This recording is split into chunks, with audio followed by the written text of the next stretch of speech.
Actes chapitre 10. Il y avait à Césarée un homme nommé Corneille, centenier dans la cohorte dite italienne. Cet homme était pieux et craignait Dieu, avec toute sa maison, il faisait beaucoup d'aumônes au peuple, et priait Dieu continuellement.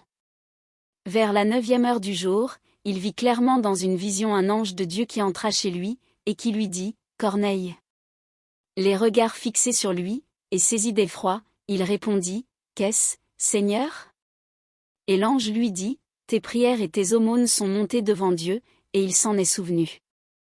Envoie maintenant des hommes à Joppé, et fais venir Simon, surnommé Pierre. Il est logé chez un certain Simon, corroyeur, dont la maison est près de la mer. » Dès que l'ange qui lui avait parlé fut parti, Corneille appela 2 de ses serviteurs, et un soldat pieux d'entre ceux qui étaient attachés à sa personne. Et, après leur avoir tout raconté, il les envoya à Joppé. Le lendemain, comme ils étaient en route, et qu'ils approchaient de la ville, Pierre monta sur le toit, vers la 6e heure, pour prier. Il eut faim, et il voulut manger. Pendant qu'on lui préparait à manger, il tomba en extase.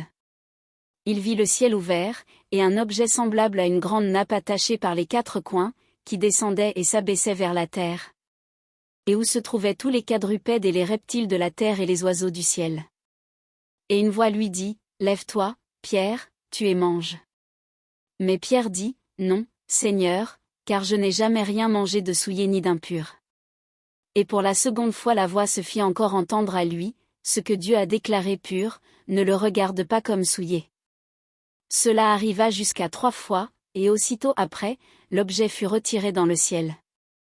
Tandis que Pierre ne savait en lui-même que penser du sens de la vision qu'il avait eue, voici, les hommes envoyés par Corneille, s'étant informés de la maison de Simon, se présentèrent à la porte, et demandèrent à haute voix si c'était là que logeait Simon, surnommé Pierre. Et comme Pierre était à réfléchir sur la vision, l'Esprit lui dit, « Voici, 3 hommes te demandent. Lève-toi, descends, et pars avec eux sans hésiter, car c'est moi qui les ai envoyés. » Pierre donc descendit, et il dit à ces hommes, « Voici, je suis celui que vous cherchez, quel est le motif qui vous amène ?» Ils répondirent, « Corneille, centenier, homme juste et craignant Dieu, et de qui toute la nation des Juifs rend un bon témoignage, a été divinement averti par un saint ange de te faire venir dans sa maison et d'entendre tes paroles. » Pierre donc les fit entrer, et les logea. Le lendemain, il se leva, et partit avec eux. Quelques-uns des frères de Joppé l'accompagnèrent. Ils arrivèrent à Césarée le jour suivant. Corneille les attendait, et avait invité ses parents et ses amis intimes. Lorsque Pierre entra, Corneille, qui était allé au-devant de lui, tomba à ses pieds et se prosterna.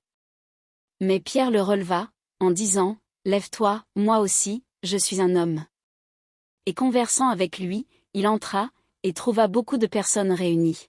« Vous savez, leur dit-il, qu'il est défendu à un juif de se lier avec un étranger ou d'entrer chez lui, mais Dieu m'a appris à ne regarder aucun homme comme souillé et impur. C'est pourquoi je n'ai pas eu d'objection à venir, puisque vous m'avez appelé, je vous demande donc pour quel motif vous m'avez envoyé chercher. » Corneille dit, « Il y a 4 jours, à cette heure-ci, je priais dans ma maison à la 9e heure, et voici, un homme vêtu d'un habit éclatant se présenta devant moi, et dit, « Corneille, ta prière a été exaucée, et Dieu s'est souvenu de tes aumônes.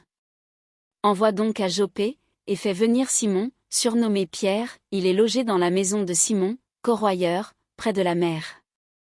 Aussitôt j'ai envoyé vers toi, et tu as bien fait de venir. Maintenant donc nous sommes tous devant Dieu, pour entendre tout ce que le Seigneur t'a ordonné de nous dire. » Alors Pierre, ouvrant la bouche, dit, « En vérité, je reconnais que Dieu ne fait point acception de personne. Mais qu'en toute nation celui qui le craint et qui pratique la justice lui est agréable. Il a envoyé la parole aux fils d'Israël, en leur annonçant la paix par Jésus-Christ, qui est le Seigneur de tous. Vous savez ce qui est arrivé dans toute la Judée, après avoir commencé en Galilée, à la suite du baptême que Jean a prêché. Vous savez comment Dieu a oint du Saint-Esprit et de force Jésus de Nazareth, qui allait de lieu en lieu faisant du bien et guérissant tous ceux qui étaient sous l'empire du diable, car Dieu était avec lui. Nous sommes témoins de tout ce qu'il a fait dans le pays des Juifs et à Jérusalem. Ils l'ont tué, en le pendant au bois. Dieu l'a ressuscité le troisième jour, et il a permis qu'il apparût, non à tout le peuple, mais aux témoins choisis d'avance par Dieu, à nous qui avons mangé et bu avec lui, après qu'il fut ressuscité des morts. Et Jésus nous a ordonné de prêcher au peuple et d'attester que c'est lui qui a été établi par Dieu juge des vivants et des morts. Tous les prophètes rendent de lui le témoignage que quiconque croit en lui reçoit par son nom le pardon des péchés. Comme Pierre prononçait encore ces mots, le Saint-Esprit descendit sur tous ceux qui écoutaient la parole. Tous les fidèles circoncis qui étaient venus avec Pierre furent étonnés de ce que le don du Saint-Esprit était aussi répandu sur les païens. Car ils les entendaient parler en langue et glorifier Dieu. Alors Pierre dit, « Peut-on refuser l'eau du baptême à ceux qui ont reçu le Saint-Esprit aussi bien que nous ?» Et il ordonna qu'ils fussent baptisés au nom du Seigneur. Sur quoi ils le prièrent de rester quelques jours auprès d'eux.